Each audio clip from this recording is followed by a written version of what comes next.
រាល់ថ្ងៃមិញមានអារម្មណ៍ថាมันសប្បាយចិត្ត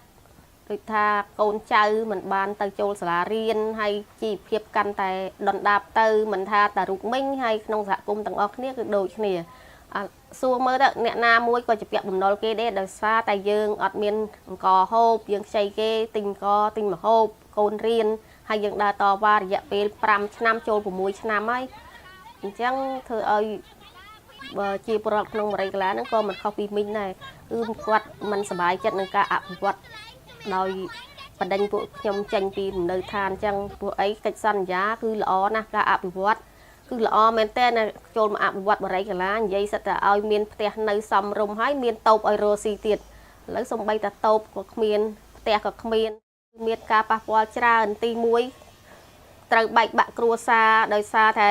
អត់មានផ្ទះនៅគេឈូសអអញ្ចឹងទៅចលះកូនចលះចៅទៅនៅស្រែមួយរយៈហើយការរៀនសូត្រនោះក៏អត់បានចូលសាលារៀនបានដិតដល់ហើយ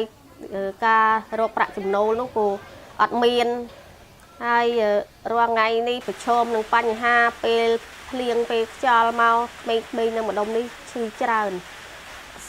ក្មេងច្រើនតែក្តៅខ្លួនក្អករាករូសដោយសារយើងកន្លែងយើងវាអ៊ូអាប់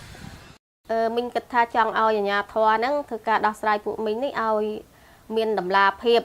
យុត្តិធម៌ទាំងអស់គ្នាឈ្នះទាំងអស់គ្នាទាំងក្រុមហ៊ុនទាំងប្រជាពលរដ្ឋនិងរដ្ឋាភិបាលដែលធ្វើការអភិវឌ្ឍហ្នឹងកុំឲ្យពួកមីងចេញទៅដោយទឹកភ្នែកធ្វើម៉េចឲ្យពួកមីងមានទីជម្រកសមរម្យមានមុខរបររស់ស៊ីសមរម្យដូចគេអញ្ចឹងមីងចង់ឲ្យដោះស្រាយជាផ្ទះត្រូវតែឲ្យពួកខ្ញុំបាននៅក្នុងបរិយាកាសតាមកិច្ចសន្យារបស់រដ្ឋាភិបាល